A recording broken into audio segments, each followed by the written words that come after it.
Good afternoon. Welcome to the Grade 12 English First Additional Language.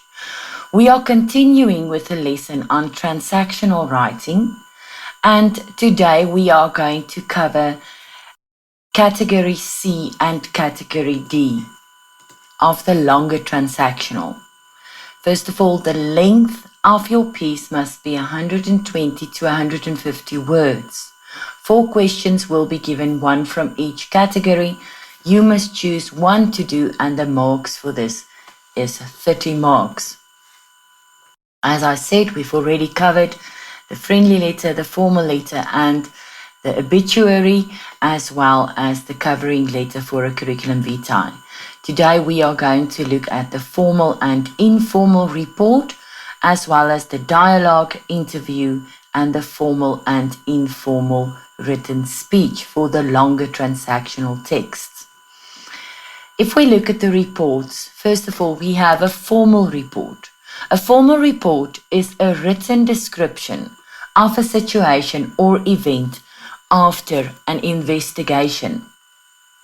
It contains information and ideas that can help resolve difficult situations. Remember, when writing a formal report, you have to be objective. No personal opinions. You have to be objective. You explain the procedures and the findings of the investigation.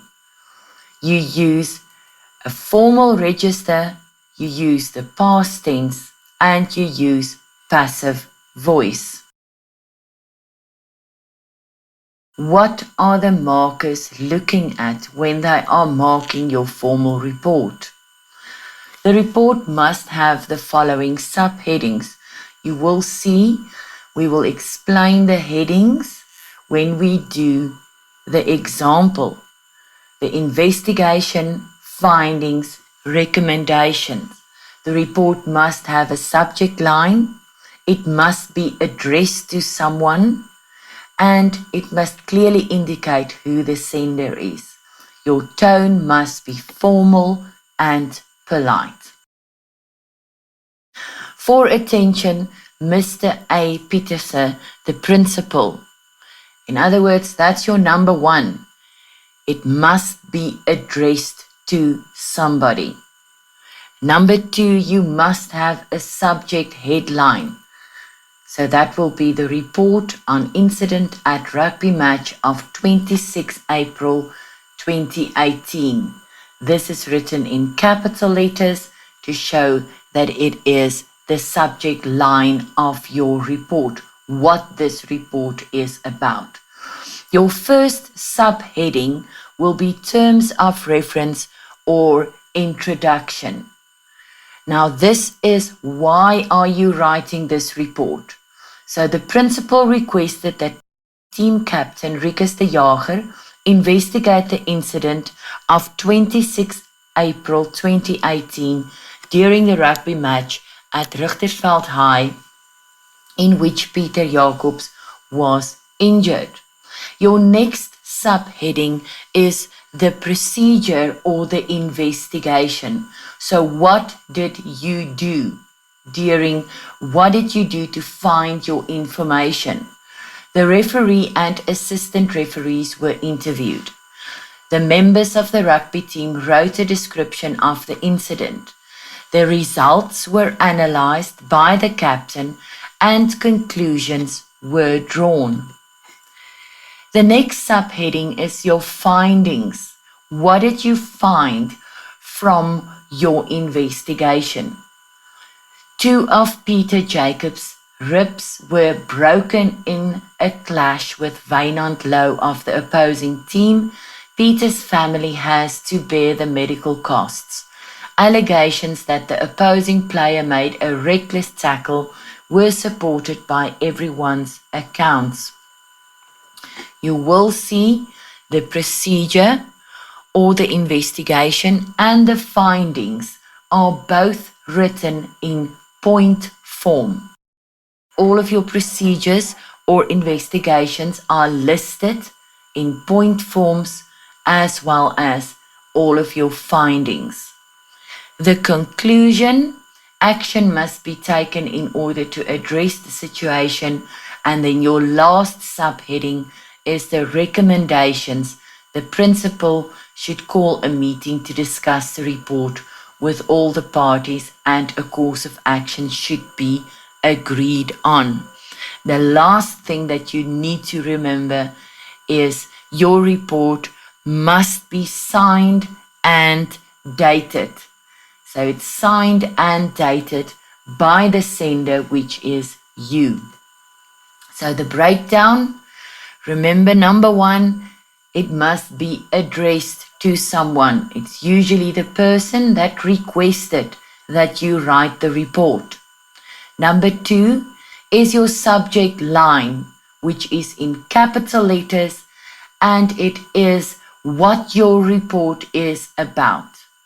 Number three, your introduction or your terms of reference, how it came about that you are supposed to write this report. Number four, your investigation or your procedure, which is written in point form. Number five, your findings, also written in point form. Number six, the conclusion. Number seven, recommendation. Number eight, very important, signed and dated by the sender. If you want to write a proper formal report, follow these 8 steps. We can call it steps, then you can't leave anything out. So remember the 8 steps to write your formal report, then you will not lose any marks. The informal report. This report must also be addressed to a specific person. It must have a subject line. It must clearly indicate who the sender is. It must make reference to the specific matter the report is written about, like the incident at school, and it must have logically arranged details. The tone of the report must be formal and polite. Now, this informal report, like the formal report, it must include a recipient and the name of the sender. You have to add your subject line.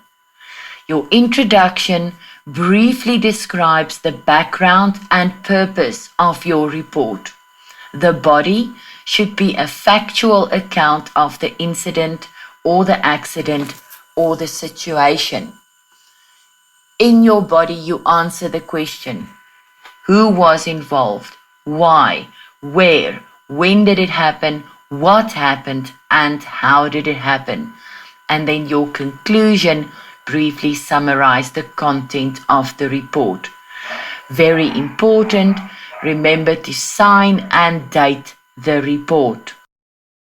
It is an informal format, but formal language. If we look at the example, for attention, Mr. A. Pieterse, the principal. So in other words, it must include a recipient. Class Incident Report 12 June 2018. That is your subject line. What is your report about? Then if you look at the format of your informal report, there is no subheadings. It is written in the form of different paragraphs. So in your first paragraph, which is your introduction, you will write down the background and the purpose of this report. I was requested by the principal to write a report about the incident that happened in the tourism class today. Your body will be a factual account of the incident, and remember to answer the questions who, why, where, when, what, and how. As I entered the tourism class, the 2 learners, Brian Norkia and Peter Nell, were already arguing about Brian's school bag that seemed to be lost. Brian accused Peter of stealing it, which infuriated Peter. He lost his temper and punched Brian before the teacher, Mrs. Lewis, could intervene. Peter ran from the class and immediately reported the matter to Miss Roots. As you can see, that was a factual account of the incident, and it did answer the question, what happened, when did it happen, why did it happen, who was involved, where did it happen.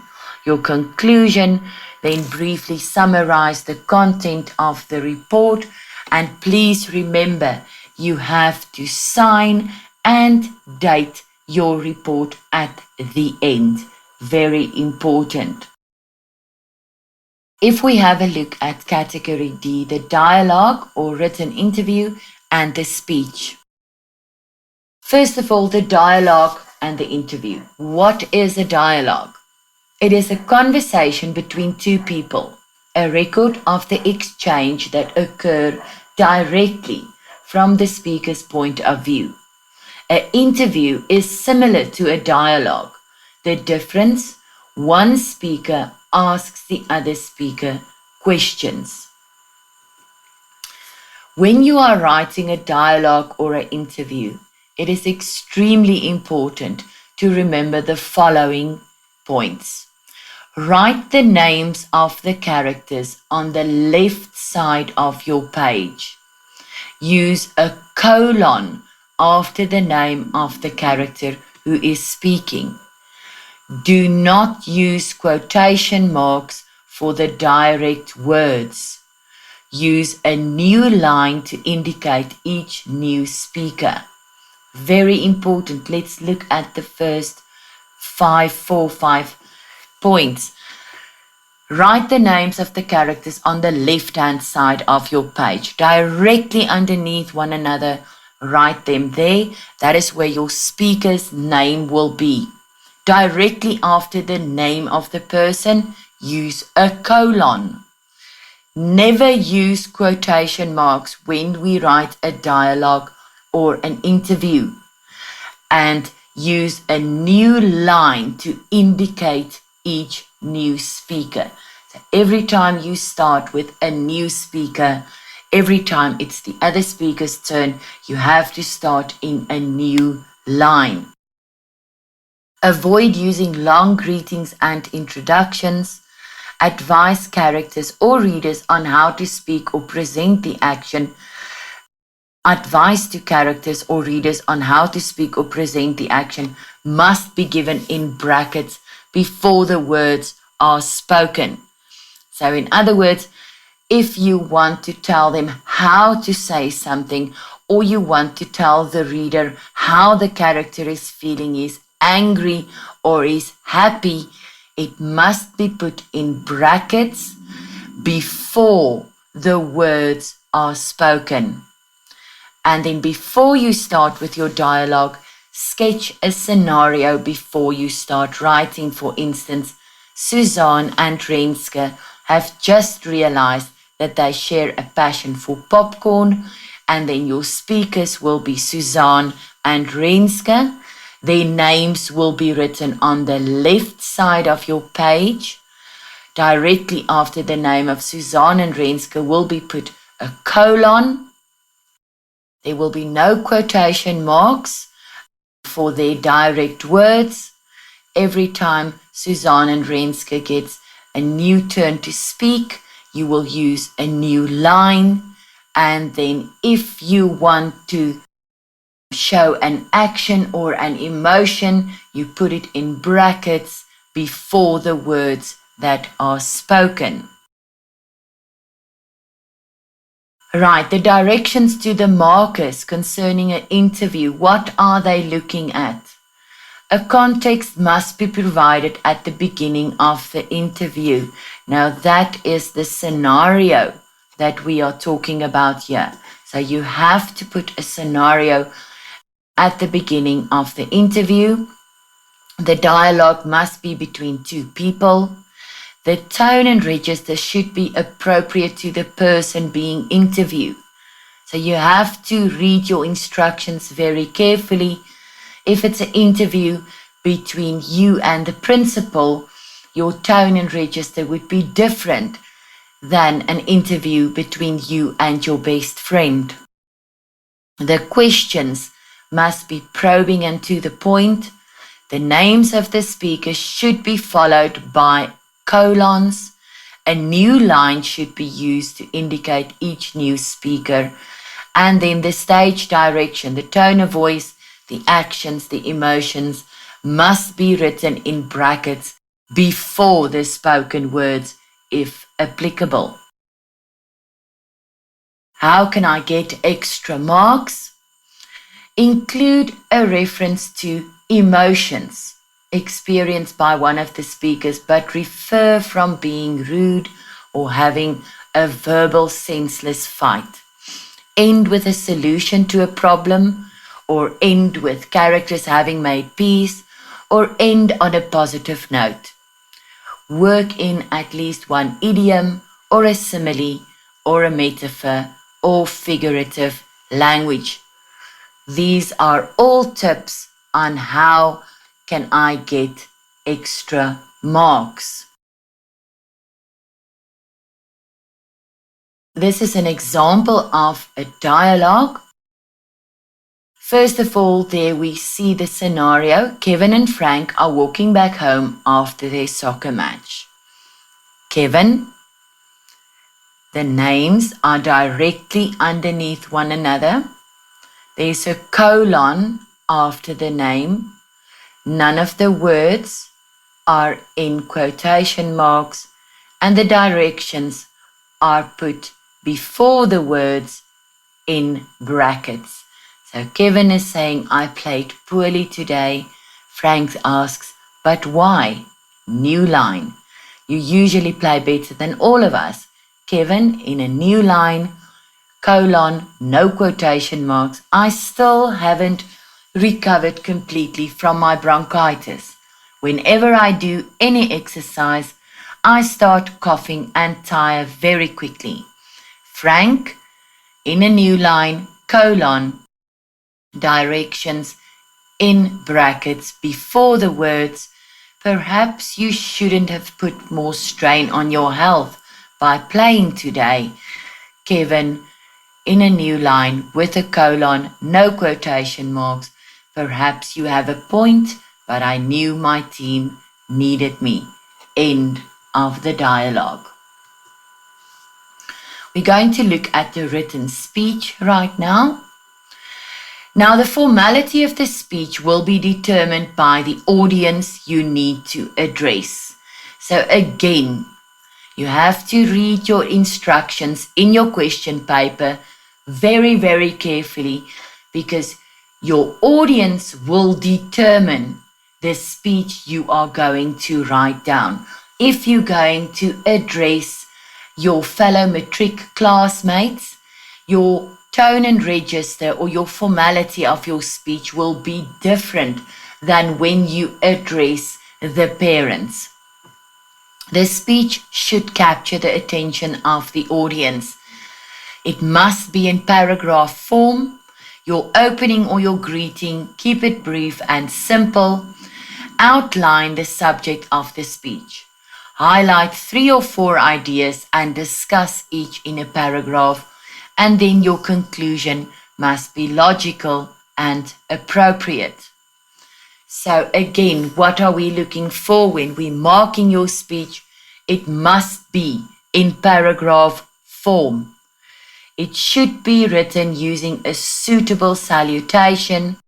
The tone and register should be appropriate for your audience.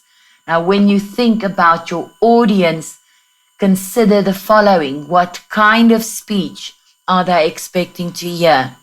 What is the general age of my audience? What audience members have in common? And what kind of humor are they likely to appreciate? The content of the speech should be relevant to the topic. Again, I can't stress enough to read your instructions so very carefully. and the speech must include the following: an introduction that attracts the attention, well-developed points, and a conclusion. So very important. Read your instructions very carefully, determine who your audience is, and then write your speech according to that. Right, that concludes the longer transactional part of our lesson. Please pay careful attention to the format of your letters, the format of your obituary, the format of the reports, the format of your speech. I've tried to give you a breakdown after each of those transactional texts. Study those breakdowns. Make sure that you don't leave anything out. Again, I can't stress enough, if you have a choice between writing a friendly letter and a formal letter, rather write the friendly letter. It's much easier to do. The same with a choice between a curriculum vitae and an obituary. The obituary is easier. And then the easier one of the speech and the dialogue is obviously the dialogue. Just remember to use the correct format. We are now quickly going to look at a few shorter transactional texts. The first one we're going to look at is giving directions. Now, when you see this in your paper 3, you are very quick to decide, I'm going to use giving directions because it's very easy. It is not that easy. You have to use the correct words giving directions. Otherwise, you're never going to get the marks and never going to reach your destination. If you look at the block over here, words indicating direction, these are the words that you need to look at and use, because the mistakes that you make when writing directions are, you say, drive over the robot instead of cross over at the traffic light. If you're going to drive over the robot, you are really going to damage your car. The same with drive over the stop street. Again, huge damage to your car. Cross over at the four-way crossing. Turn into Church Street. I know we have really big potholes, but really, it's not into the street. You turn onto the street. Let's look at the example.